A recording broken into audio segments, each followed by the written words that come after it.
And now it's time for us to discuss more of these headlines and simple keywords. Adam joining us on the line. Good morning, Adam. Good morning, Lena. Happy Monday. Happy Monday indeed.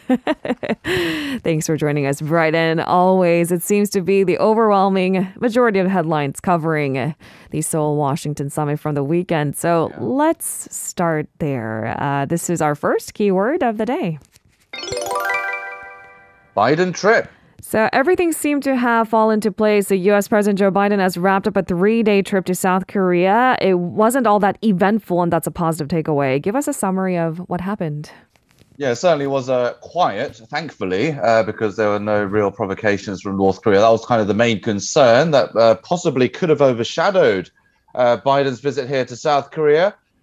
Which was the first as U.S. president. Of course, he's made trips here as vice president back in 2013. I actually attended one of his speeches when I was in university. He gave a speech at Yonsei University as vice president, and it lasted, I think it was a couple of hours. I didn't quite remember what it was about, but yes. But it was memorable nonetheless. Yeah, it was memorable nonetheless. And yes, that was when his last trip was, but in a different position. Now, this trip this time was a bit different, actually, to previous visits by past U.S. presidents, in that there were some changes to the usual itinerary. Firstly, upon arrival last Friday, Biden immediately made a trip to the Samsung Electronics chip complex in Pyeongtaek. That's the first by an American president, in fact. And Korea's President Yoon Suk-yeol joined him at the plant, and they were guided by Samsung Electronics Vice Chairman Lee Jae-yong. The two leaders also vowed to work together to strengthen supply chains for critical components such as semiconductors.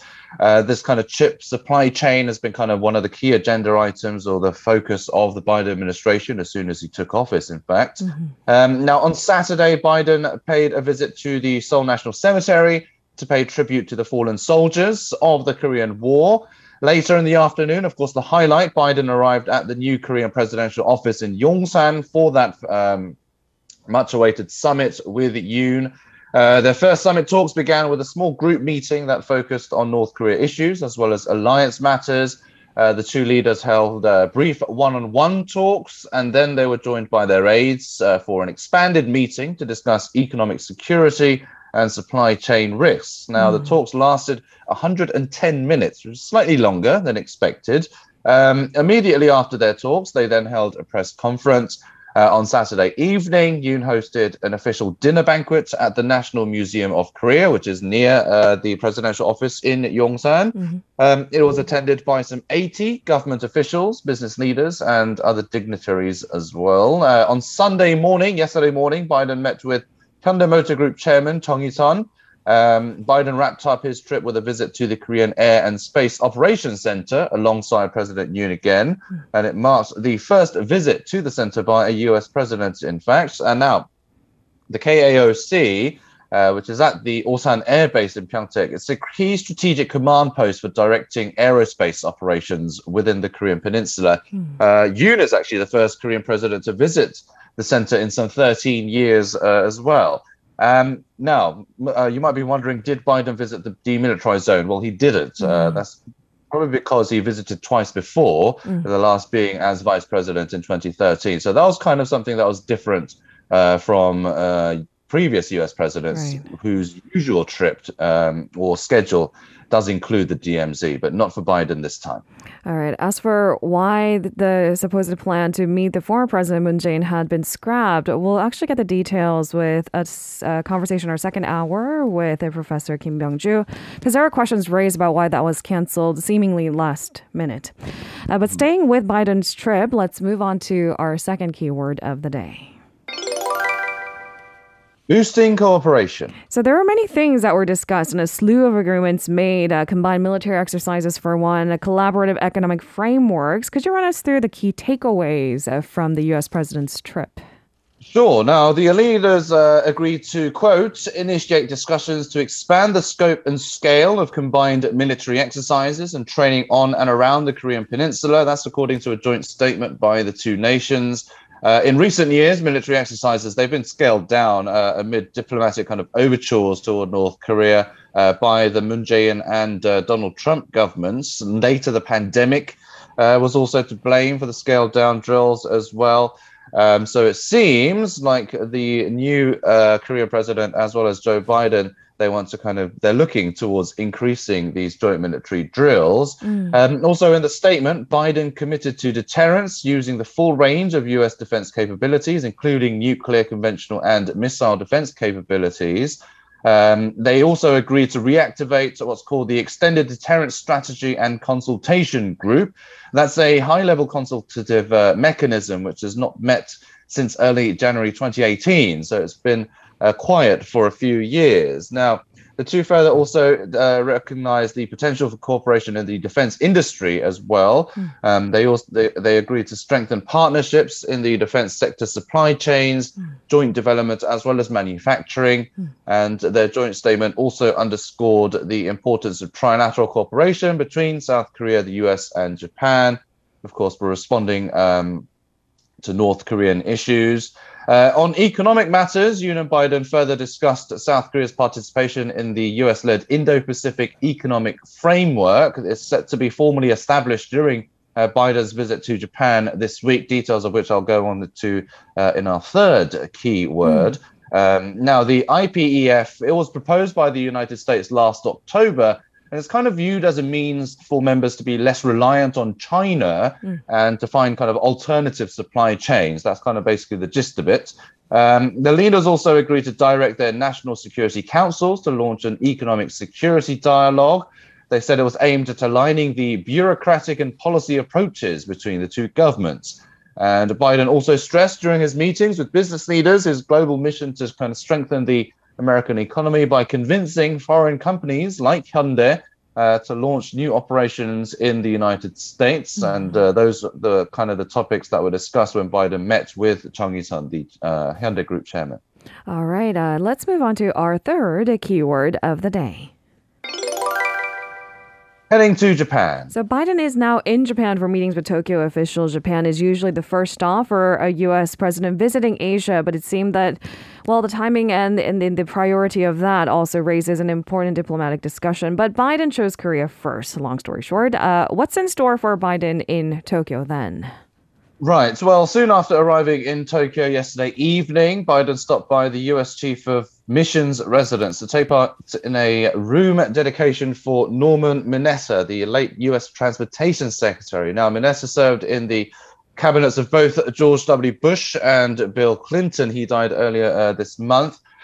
Today, Biden is to call on Emperor Naruhito before talks with Prime Minister Fumio Kishida. Now, the aforementioned Indo-Pacific Economic Framework will likely top the agenda, and details of which are likely to be unveiled after that summit. Now, what to say, the IPEF is unlikely to include any binding commitments, and Asian countries and trade experts, they've kind of given a decidedly lukewarm response to the program. They say it's limited by Biden's kind of reluctance to risk American jobs due to foreign trade deals.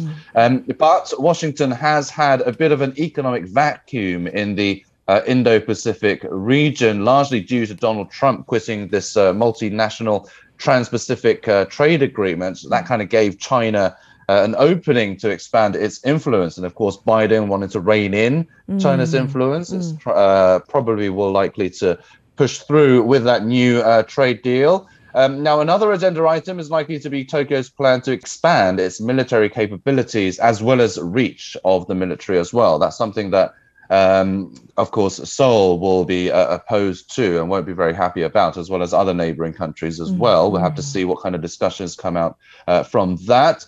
Tomorrow, Japan hosts Biden at a summit for the Quad, which will also be closely looked at. So that's a four-country strategic alliance that also includes Australia and India. So the leaders of those two countries will also be there. The Quad is also widely seen as an attempt to counter China's military and economic ambitions as well. All right, so to mainly keep China in check and stop expanding its influence, it seems, in the Indo-Pacific region. Let's move on to our fourth keyword of the day.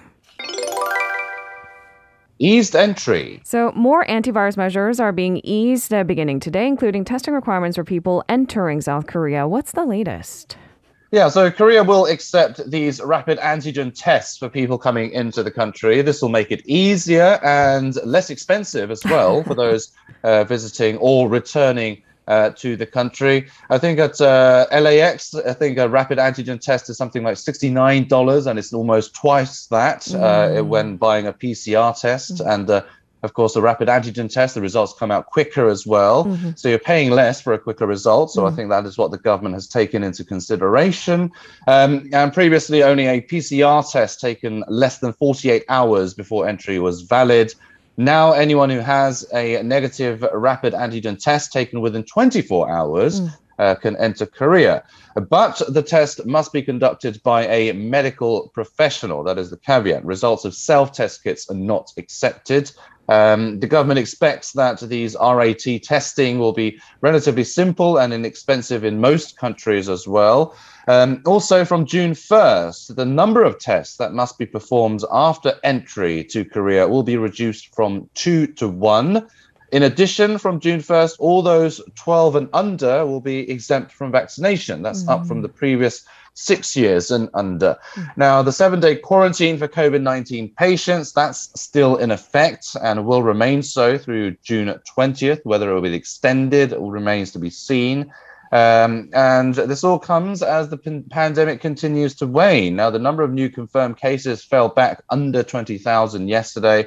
It's the first time in 6 days that the number of new cases fell below that mark. And for Sundays, the first time since January 30th. So we're still seeing these cases plateau, not quite sharply drop, but plateauing and kind of in a steady downward trend. All right. So we'll still keep tabs on the numbers, but it seems like the general direction still remains the same. Loosen these standing COVID restrictions in a step-by-step process. And on to our final keyword of the day. Korean car boom. So Korean cars are gaining popularity, particularly in Europe, now having the third biggest market share in the continent. Run us through the details.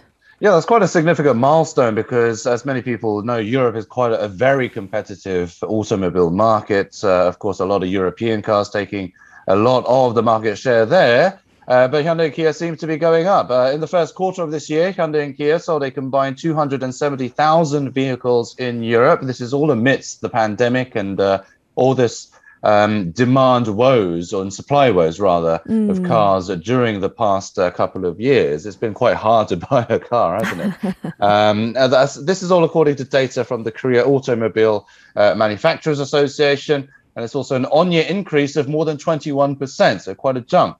So Korean cars now make up nearly 10% of the European car market. European cars, of course, still have the lion's share. Japanese cars are in second place. In terms of brand, Volkswagen takes up the most market share with 23.8%. That's probably largely because Volkswagen is a car group. They have many brands under their names. Stellantis is next with nearly 20%. The rise is mostly thanks to strong demand for eco-friendly vehicles, such as EVs, of which Hyundai and Kia are pretty pushing strongly forward with, and seem to be gaining quite a lot of popularity in not just Europe, but in the US as well. But Korean cars aren't doing so well in China, which is also a very large car market. China's automobile sales volume as a whole in the country in the first quarter was 6 million. That's an on-year increase of just over 6%. But among them, the sales volume of Korean cars was only 94,000. That's down nearly 40% on year. All right, so it seems as that, well, in certain markets, Korean cars are faring well. Ironically, because what was happening in the pandemic could have panned out in the benefit of Korean car makers. Interesting, right? As for the car wait list, yes, I think everyone around me was looking forward to buying a new car. I think it's something like nearly half a year you have to wait if you want to buy a new car at the moment. And for EVs, it's just as competitive. Thank you very much, Anna, for all the updates this Monday morning. Have a safe day, and we'll speak to you again tomorrow. You're very welcome. See you tomorrow. If you're listening to our program using the podcast service, just a reminder that we do go live Monday through Friday, 7 a.m. Korea Standard Time. So tune in and help us make the show more informative by giving us your input. See you bright and early on Good Morning Seoul.